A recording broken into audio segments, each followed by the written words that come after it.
Hello bachcho, let's see the question. So the question says 1.5 gram of chalk were treated with 10 ml of 4 normal HCl. The chalk was dissolved and the solution made to 100 ml.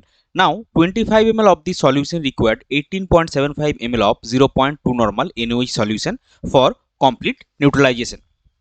So we have to calculate the percentage of pure CaCO3 that is calcium carbonate in the sample of chalk. तो चलिए सबसे पहले देखते हैं इस question का की concept क्या है.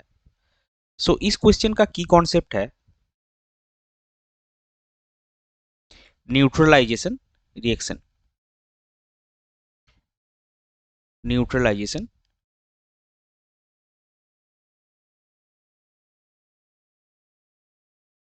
रिएक्शन.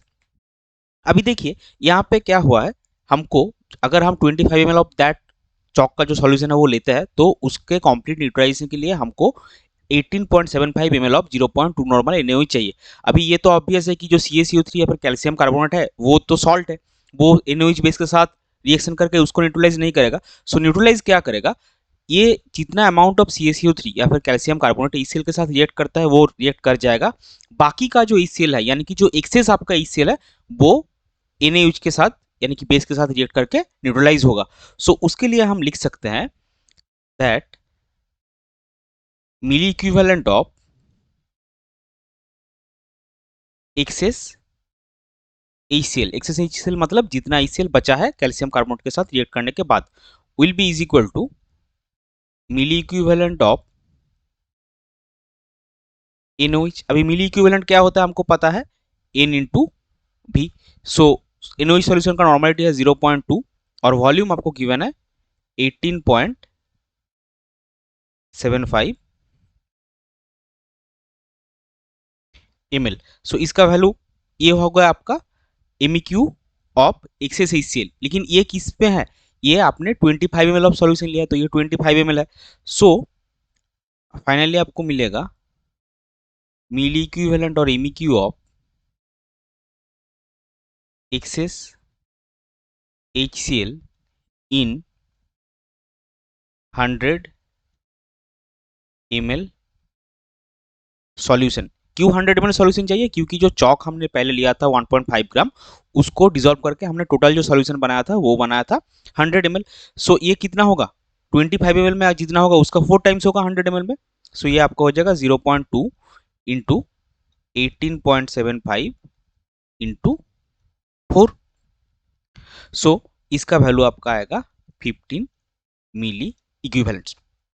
अभी देखिए ये जो एक्सेस अमाउंट ऑफ HCl है वो है 15 मिली इक्विवेलेंट और HCl टेकन कितना था, कितना HCl आपने लिया था.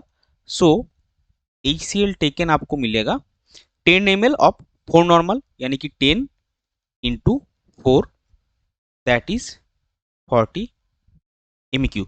सो आपने 40 MEQ HCl पहले लिया था जिसमें से एक्सेस है 15 MEQ. सो कितना MEQ ऑफ HCl जो है वो CaCO3 के साथ रिएक्ट किया. So milli equivalent of HCl reacted with CaCO3 ये कितना होगा, ये होगा आपका 40 minus 15 MEQ that will be 25 MEQ. सो यही आपका कैल्शियम कार्बोनेट का भी MEQ होगा और मिली इक्विवेलेंट होगा. सो मिली इक्विवेलेंट ऑफ CaCO3 ये होगा आपका 25. सो अमाउंट कितना आएगा, अमाउंट ऑफ CaCO3 ये आपको कैसे मिलेगा, अमाउंट का फॉर्मूला होता है milli equivalent into 10⁻³ into equivalent weight. अभी देखिए यहाँ पे साइड में हम कैल्शियम कार्बोनेट का इक्विवेलेंट वेट निकाल लेंगे. सो कैल्शियम कार्बोनेट का मोलर मास क्या होता है, MCaCO3 ये आपको पता है 100 ग्राम पर मोल और इन फैक्टर क्या होगा, इन फैक्टर होता है 2. क्यों 2 होता है, क्योंकि कैल्शियम प्लस 2 जो है वो 2 इलेक्ट्रॉन एक्सेप्ट करके कैल्शियम बनता है यानी कि आपका इनफैक्टर होता है 2. सो इक्विवेलेंट वेट ई आपका कितना आएगा, इक्विवेलेंट वेट ई आपका आएगा 100/2 that is 50.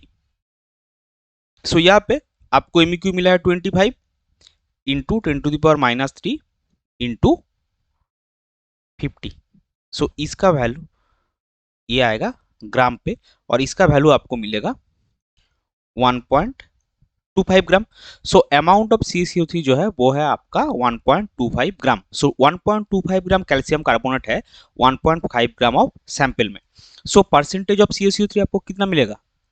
Therefore percentage of CaCO3 और कैल्शियम कार्बोनेट आपको मिलेगा 1.25 ग्राम आपके पास है कितने सैंपल में? 1.5 ग्राम में इंटू 100%, और इसका वैल्यू आएगा 83.35%। इसको हम हाईलाइट कर देंगे और फाइनल आंसर हम लिख लेंगे। फाइनल आंसर हमको क्या पूछा है? Calculate the percentage of pure CaCO3 in the sample of chalk. So आपका फाइनल आंसर होगा the amount of pure calcium carbonate in the sample of chalk is 83.35%। ये हो जाएगा आपका final answer. I hope you understood it well. Best of luck. Thank you.